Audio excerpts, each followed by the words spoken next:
contaminating the platform, unfortunately. Sorry. It's not a little fart, it's nothing crazy, it's just a little fart. Power farts. Right then, you fat little bastards. Easy weights.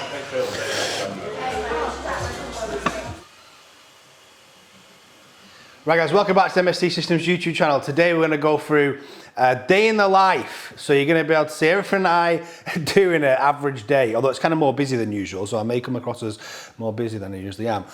But I'm going to start off, we're going to go through a full day's eating as well throughout today. So we're going to start with my first meal, pre-training, post-training, etc. Also going to be talking about my training and my goals and things, a bit of an update as to what's going on, because a lot of you have been asking what I've been training for, because in one of my last posts about it, I was speaking about going into the 105s and opens, and I think some of you take things a bit too literal, so you're expecting me to be 150 kilo and shocked that I'm not. We're also going to go over some programming periodization updates. So I've just done the first of my last blocks to Britain's Strongest Man for Mr. Stoltman. That's a really nice little block. So I'll talk about some peaking strategies we're using with the athletes and how they differ.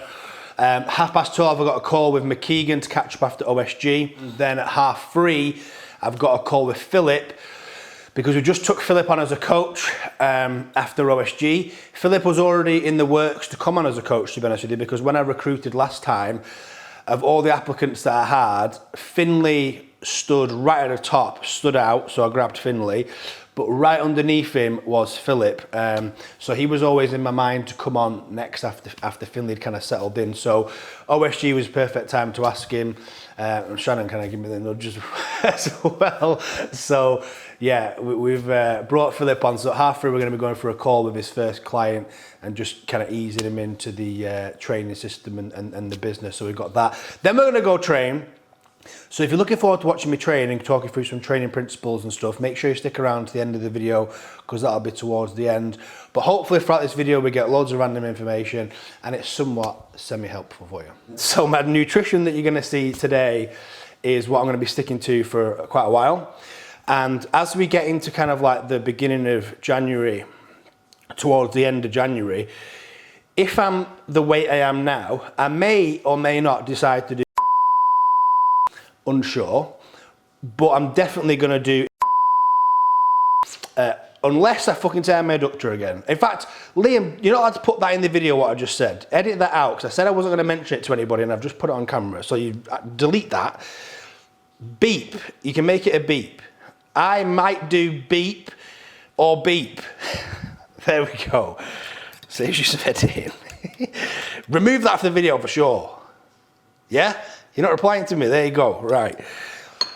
Right, I'm not doing that comp. I'm training casually for anything, maybe in the near future. I ain't jinxing it, guys, I ain't fucking jinxing it. So my diet at the minute is very simple, and it is to fuel me for training so I can get strong. So whether that be 105s or opens or whatever, this diet's the same. I'm not going to change something because I'm doing an open weight class. I'm already strong enough to do an open weight class comp in terms of the weight. I don't need to get extra fat for 5 weeks. So the way I've done my nutrition is super simple. I'm doing 4 meals a day, 750 calories a meal, and I'm aiming for about 60 grams of protein per meal. That works out at 3,500 calories, 3,000 calories per day, and it works out about 240 grams of protein. I'm quite simple in my nutrition, so I've made meals that I like and enjoy and that I can just kind of repeat. And then it's really simple. If I stick to 750 calories, 50-60 protein a meal, you can't go too far wrong. Most of them is going to be somewhat lower in fat, apart from this first meal where I do have a little bit higher fats. So this first meal is 4 eggs, and I have 1 protein yogurt and 1.5 bagels, and that should work out like 760 calories or something. And about 50-60 grams of protein in my first meal. I do microwave my eggs though, but I'm the fucking king of eggs, so you're about to see some good eggs, yeah? Liam thinks you can't make good eggs in microwave, but I'm gonna show this little cunt.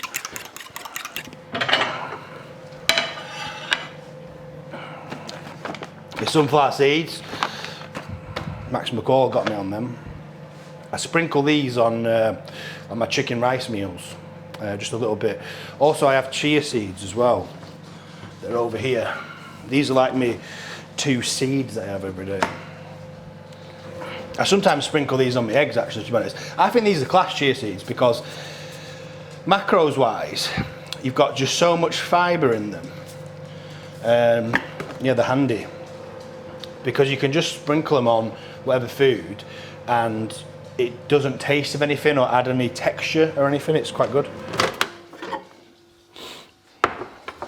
But I removed greens from my diet, guys, because if you remember all those years ago, for those of you that follow me, I got into fasting, and fasting's one of the best things I ever did because it accidentally taught me to do a food elimination diet.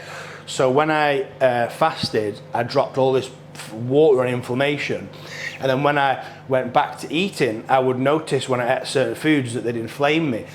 So fasting was something that taught me so much about my body, and I still love fasting to this day. It's not something that I've removed from my kind of ethos towards training and nutrition and stuff. But it taught me so much about my body and things that I couldn't process, and I just can't handle veg, like, just can't. There are certain veggies that I found I can. So I can do peppers, onions, like cucumber, lettuce, that's kind of okay in small amounts, but it's just fucking crunchy water, isn't it? So what do you expect? Look at this for eggs. I told you I'm just fucking such a don. All these motherfuckers that do, it actually baffles me, to be honest with you, because I have bodybuilder mates, powerlifter mates, strongman mates that make eggs every single day, and they put it in the microwave and they make this big fucking balloon and they just slap this, it's the shape of the bowl, hard, overcooked, disgusting, unseasoned egg onto the fucking plate. And I'm like, bro, you eat eggs every day of life. Why don't you learn to make them? Look at that. Look at this. Look at that. Beautiful. Unreal.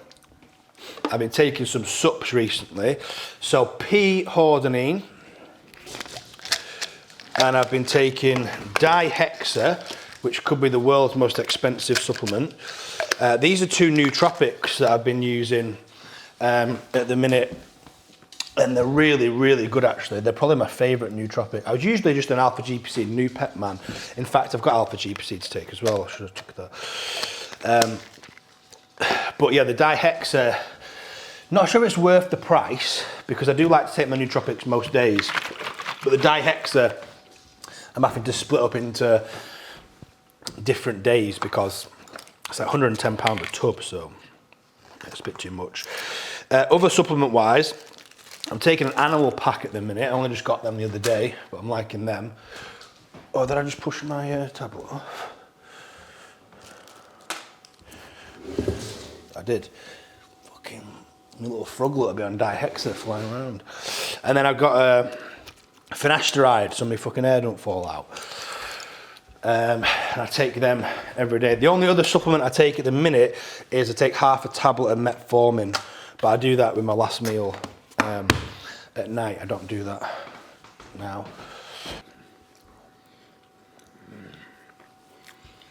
So this is my usual programming spot. On the sofa, blanket on, with 2 froglets on me. So yesterday I wrote some a good program actually. I had a bit of a check-in with Luke Stolt and was checking over his final prep to Britain's Strongest Man, because he's just done a 4 or 5 week stint of heavy GPP work after Rogue, and then I needed to plan out his final weeks into the end of January when Brits is. So we've gone with kind of like a restoration week up until New Year, and then when we get into like the December 30th, Monday December the 30th into the start of January is when we're going to start. Brits events are really quite simple. Sandbag steeple, deadlift ladder, followed by duck walk into farmers, followed by log for reps at 160, and then a stone run, the heavy stone run. So it's really simple to train for, to be honest with you. That's why it's been beneficial to give them the longer off-season style GPP block and just do 3 weeks of training for Brits, because I believe that if these guys do more than 3 weeks of training for this competition, they're going to just get injured or have niggles tending up for things like that going into show. I want them to go in fresh. So yeah, they'll touch the duck walk once, most of my guys, once or twice they'll touch it. Not going to be doing duck walk every week. We'll be making sure that the deadlift ladder is well drilled, but only for a couple of weeks, because I think too many people train deadlift ladder for too many weeks. Like, it's only strapping into the bar, you know, or mixed gripping the bar. I think if you train deadlift ladder too long, you actually just get worse at deadlifts, because you just forget your normal periodization and progression of volume and stuff. So we're going to just train normal deadlift block up until January, and then just touch the deadlift ladder practice once or twice, and then be sweet. Log for everyone, it's a heavy log, 160 for reps. So although they're going to be doing quite a few reps, we need to get strong, so we'll peak that log out as well. Not fully peaked, I'm not going to make them take 1 rep max PBs, but I'll get them really nice and heavy on the log, so that when they get there on competition day, even if they're fatigued, it being 4th event, it still feels good. And for me, the most important event of the whole of Britain's Strongest Man is the sandbag steeplechase. I believe that is the most important event of the competition, for a couple of reasons. If you get a good place in, you get to see what's going on the deadlift ladder, and then you can make tactical decision on the deadlift ladder to get the points that is required for you to capitalise on that event into the later events. That's super important, because the deadlift ladder is something that, after a sandbag steeple, it's possible for people that are expected to do really good to not do so good, because that sandbag steeple with 3 bags is going to fuck you. That's also why I think it's important, because if you're not conditioned enough to do that sandbag steeple and recover really fast, your deadlift performance is going to tank.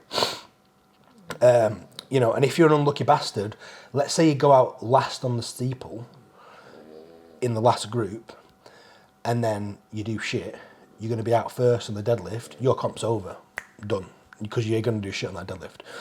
And the steeple, you do shit on 2 events, you're fucked. So very important that conditioning is ramped very high, so these guys can do that steeple twice if they need to. But that was all done in the phase before. The GPP work and the conditioning has been done in the background, and then we're just going to do a few heart shocks up till show. Heart shock's harder than steeple, so if they get fast heart shock time, they'll smoke and recover on steeple. How you feeling? Yeah. I've accepted it now. I'm not in a huff anymore. Yeah, you do good. Like I say, I said to you, you just need to like your form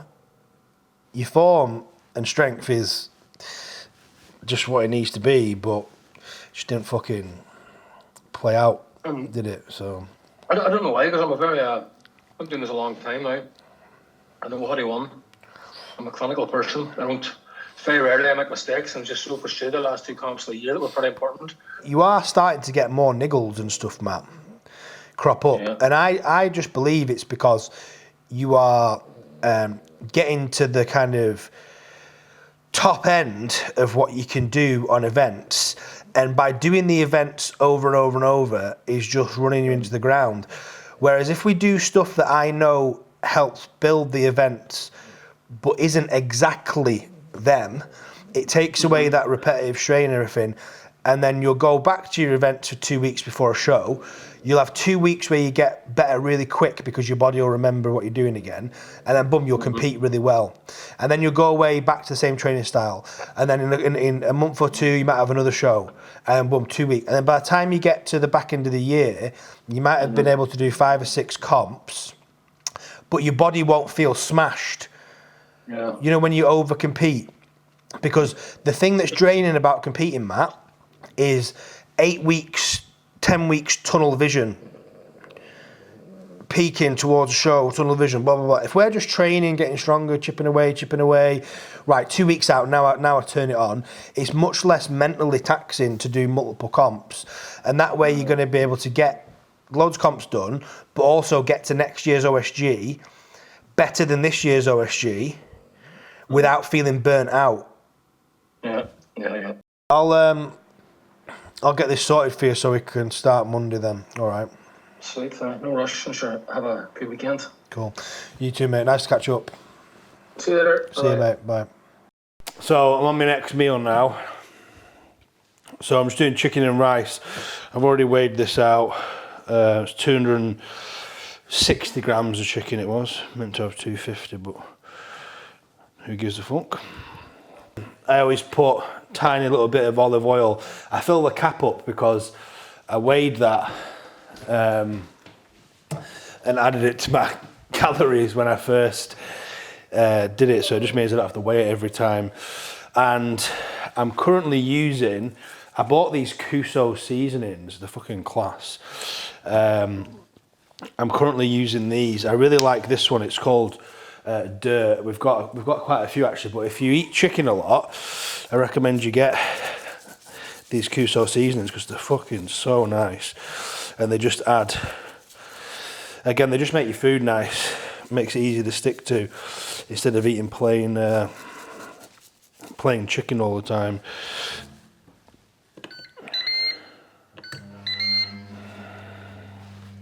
And then while that cooks,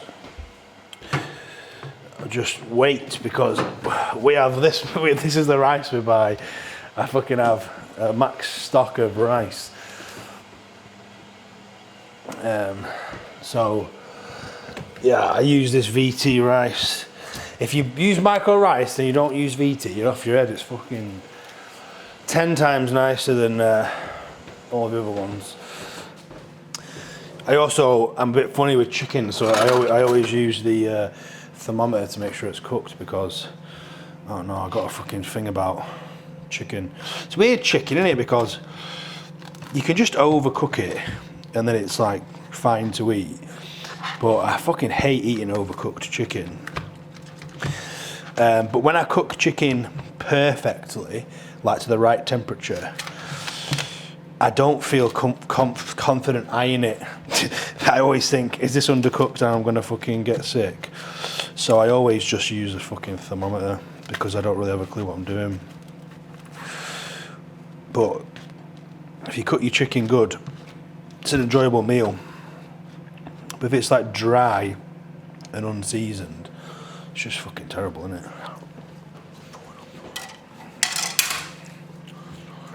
So I always do same thing to my rice. A bit of aromat.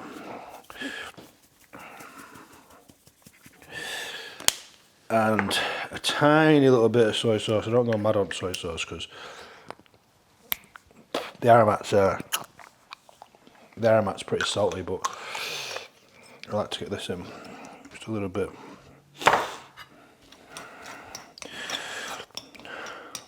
Boom. Probably a bit of barbecue sauce. Boom ting.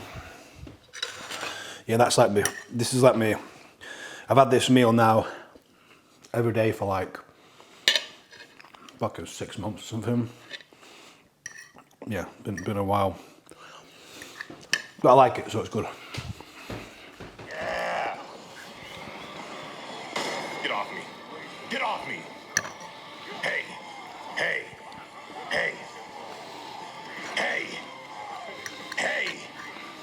Who are you punching? Cause that ain't me. Have you messaged him? Not yet. Yeah, just drop him a message. Yeah. Yeah, just say I'm on now, mate. Waiting for you, whatever, just so he knows. We've obviously spoke, Andrew, and I think there's nothing too complicated, to it, to be honest with you. But in case there is, I'm here. But you two, crack on. I'll do that, man. Yeah, I'm thinking about some just stiff bar pulls, and then we can do like 2 weeks out on a stiff bar from rack. Is pretty good. And then I would love to do some just one set maybe on on some finger dollar or just deadlift bar from rack. Yeah, just before, to get- like you said, that's a good. What you said there is good to like potentiate him with some nice heavy load before the comp. That's good. Cool. Enjoy. See you, mate. So yeah. Oh, I'm gonna pee my pants. I pee my fucking pants.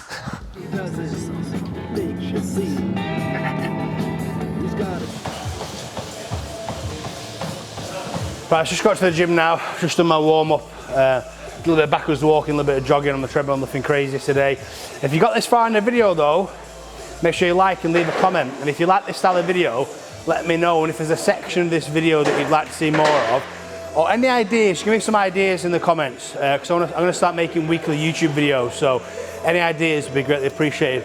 Today's session, we're going to start with some glutes, followed by deadlifts, side handle pickups, side handle shrugs, and glute ham raises is the session today. I'm hoping to go up to 230 kilo for sevens on the deadlift beltless stiff bar, but we'll see how it feels as we go. It's my second session back. Did 8s at 220 last week, so should be an easy, simple enough progression to do sevens at 230, but we'll see how it goes. Rolling my feet out before I'm going to do some glute activation. But I can just tell my feet are tight, and your feet play a really important role in the whole chain that you're going to use when you deadlift him. You know, if you've got really tight feet, it's going to pull up into your hamstrings, into your glutes and lower back. So yeah, you've got to just roll them out 5 minutes, and then if you do a bit of glute activation, your pelvis, your hip and your back is going to be much more stable, and it only takes 2 seconds. Already my foot's relaxing. That left foot especially was mad tight, so it feels all right now. So I'm rehabbing that adductor still. So I start every session with some Copenhagen planks.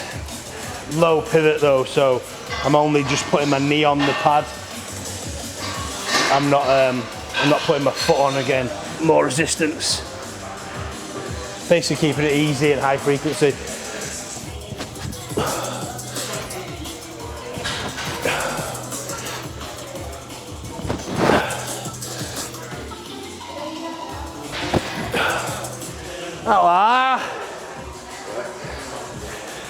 Oh, my sit-ups got ab pain. 99% certain I just tore my ab, but I can't tell the world.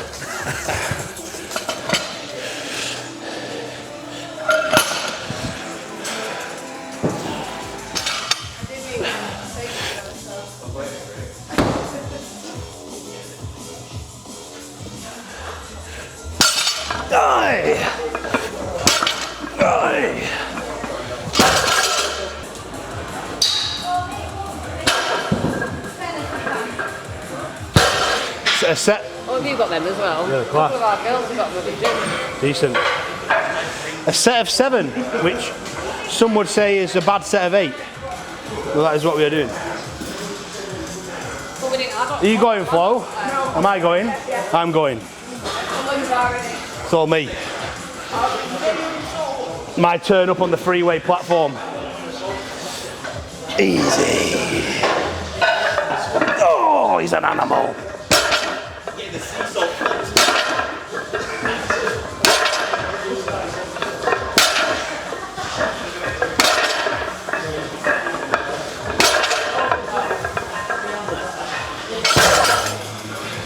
My adductor feels cold.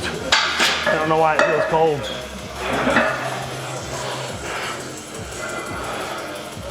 I think I'm alright. I'll do 220, 230. Need to pull a bit slower. Just getting giddy because I'm training with Barry. Got to pull faster than him, haven't you? You know what I mean?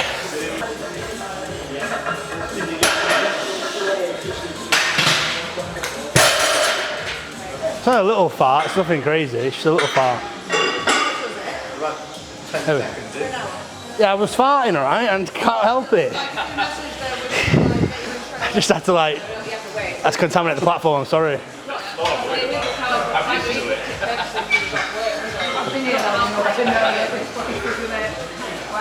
Power farts. Right then, you fat little bastards. Easy weights.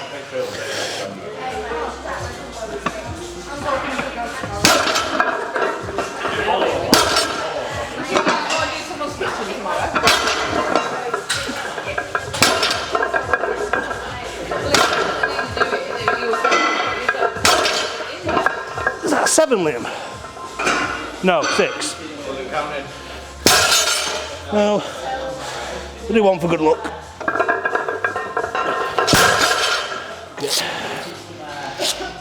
Lost count because I thought I was going to shit my pants. I had to focus on not shitting my pants. Yeah, fuck.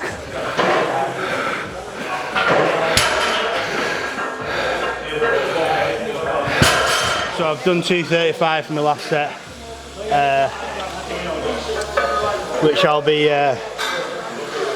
happy with. I might do. See how I feel after this set, but I might keep one set of RDLs in after. So I might go to 170 after and do like a set of 15 RDL. Because I was doing that before I got hurt, and my RDL got really good.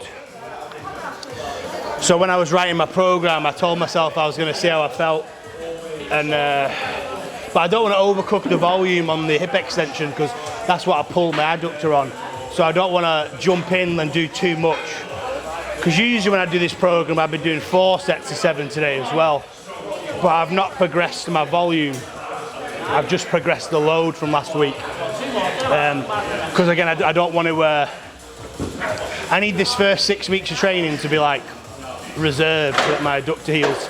Because obviously healed as in pain's gone, but that's not the best indicator that it's like ready to do a comp or something yet. So it's got to be sensible.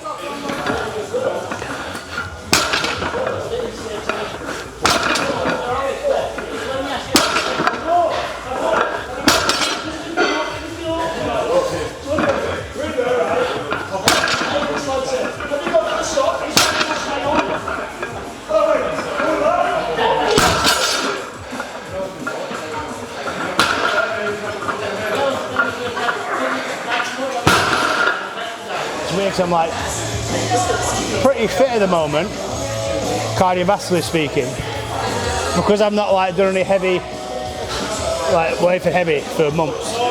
Them higher rep deads are like toasting me. Feels a bit sick, but it'll come back. Aerobic and like capacity for using glucose and stuff comes back the quickest, so within 2 more sessions I'll be alright. So we're on side handle pickups now. Ideally I do them on a farmer's, but I don't have one, so I just do it on the bar. When I first started these, I felt really weak, but my spine was going to shatter, but now I'm an animal, so it's fine. Yeah, we're going to go up to 120 today for a couple of sets of 5. And I really want to start doing these at a gym with farmers, because I'm interested to know what I could pick up and carry as well. But I can't really progress it that far because I don't have a fucking farmer's walk, so yeah. Oh, what's the word of the day? Oh. That's the word of every fucking day. That's the preset siren. That's what we call that. When you're looking around, you hear the oh. You're like, oh, it's going. Big lads pulling. Oh, 1. Quick forward. 2, 3. Oh. Oh.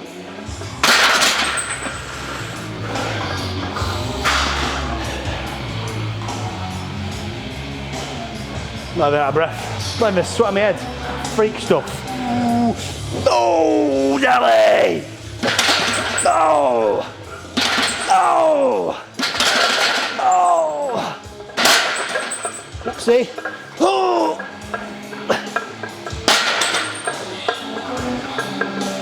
Leaving it at my back, did I? Back's totally fine. Ah! On these I'm doing 3 sets of like RP 8 reps. It's been about 2 minutes since I did that set of side handles. Recovery on point. Managed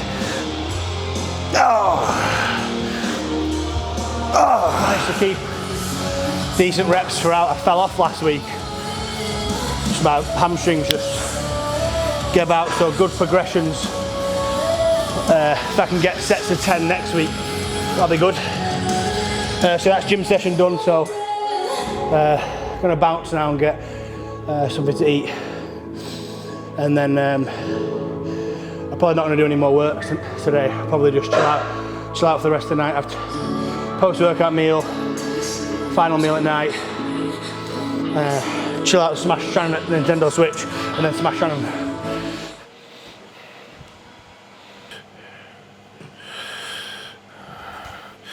So I'm gonna do hot honey on these bad boys. So even though it's the same meal, it like tastes completely different. That's why I really like these seasonings. I'm going to order some more, actually, as well. I used to have like a protein shake and stuff like that after training, but I don't really do that anymore, to be honest with you. I just have a meal. So this is pretty much, I'm going to eat this now, and then we're going to chill out. And it's 8 o'clock now, so we eat quite late, so we'll probably have our last meal about 10 o'clock. And me and Shannon are just going to chill out tonight. I'm not doing any work or anything like that. So that's pretty much everything. Dogs are eating, I'm eating. Hopefully you enjoyed it. If you did, and you've got this far in the video, make sure you leave a comment or a like and just a little suggestion on things you'd like to see going forward. It'll help and it'll give us some ideas of what to do. But yeah, cheers for watching.